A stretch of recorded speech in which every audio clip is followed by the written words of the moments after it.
राजू एक सरकारी नौकरी करता है। उसे दूर शहर में पोस्टिंग मिला है। उसके आसपास कोई घर नहीं था और अकेला अकेला बेचारा बहुत बोर और दुखी रहता था। हाँ, ये मेरी किस्मत। एक अच्छा सा जगह में पोस्टिंग मिला होता तो किसी का क्या जाता, लेकिन नहीं, मेरी किस्मत में सिर्फ बद्दुआ ही है। कभी अच्छा नहीं होगा मेरे साथ। तभी उसे दूर एक सफेरा आता हुआ दिखता है। सफेरा आके उसे पूछता है, जनाब, क्या हुआ? इतना दुखी क्यों लग रहे हो? हमें बताओ क्या हुआ? क्या पता दिल हल्का हो जाए। अरे भाई, क्या बताऊं तुमको, अकेला अकेला हर दिन गुजारना पड़ता है। किसी से बात करने के लिए भी कोई नहीं। ये सोचकर दुखी हूँ। तुम बताओ, तुम कहाँ से आए हो? कभी देखा नहीं तुमको इधर।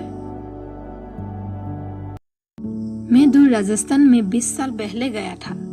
जन्म इधर हुआ, लेकिन कभी इधर रहने को नहीं मिला। बचपन से बहुत मन था अपना जन्मभूमि का एक झलक देखने को, इसलिए इतने सालों के बाद आया हूँ।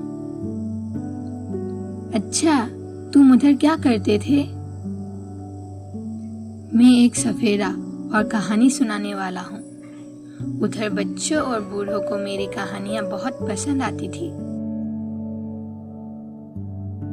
अरे वाह, तुम इतने बड़े कहानी सुनाने वाला हो, तो एक कहानी मुझे सुनाओ।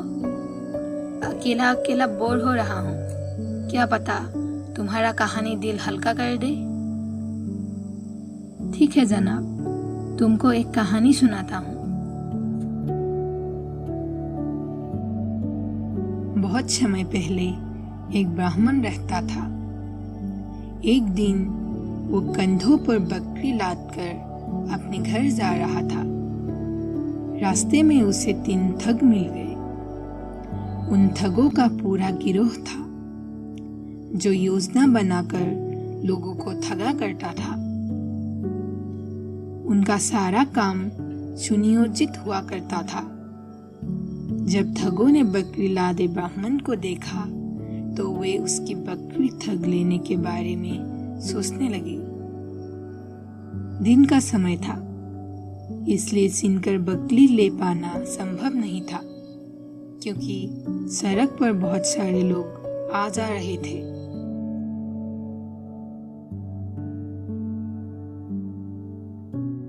हालांकि चोरों ने ब्राह्मण का पीछा करना जारी रखा और उसके किसी एकांत स्थान तक पहुंचने की प्रतीक्षा करने लगे। बाजार से उसका घर काफी दूर था। कुछ दूर चलने के बाद ब्राह्मण को एक जंगल से भी गुजरना पड़ा। वहां पर रास्ता सुनसान था। ठगों ने सोचा कि यही जगह ब्राह्मण को ठगने के लिए ठीक रहेगी। उन्होंने योजना बना ली थी। तीनों ठग जंगल में अलग अलग जगह पर खड़े हो गए, ताकि ब्राह्मण को ये ना लगे कि वे एक साथ हैं।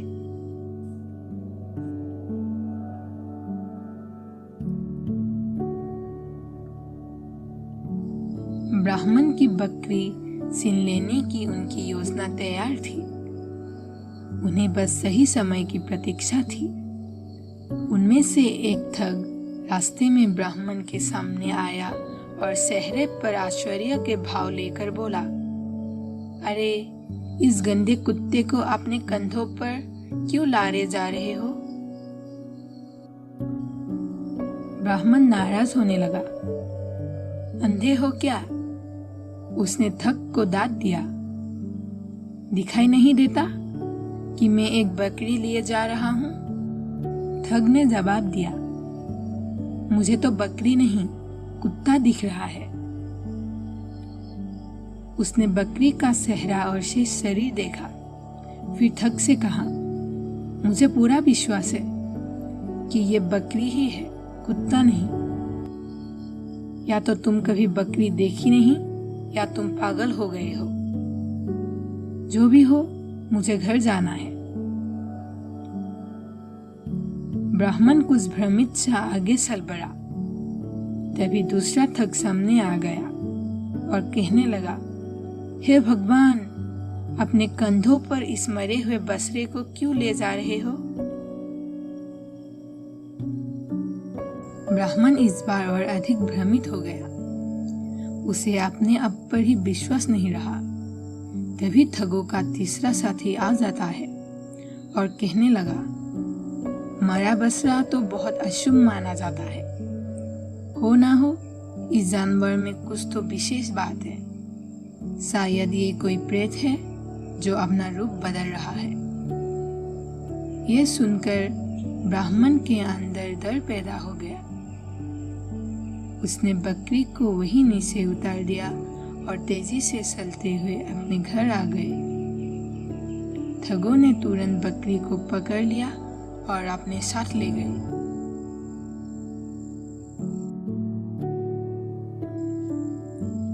इस कहानी से सीख यही मिलती है कि हर किसी को अपनी खुद की बुद्धि पर ही विश्वास करना चाहिए।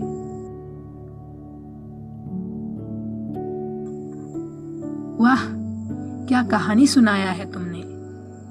दिल को अब सुकून मिल गया। ठीक है जनाब, मैं अब चलता हूँ। कल फिर मिलेंगे।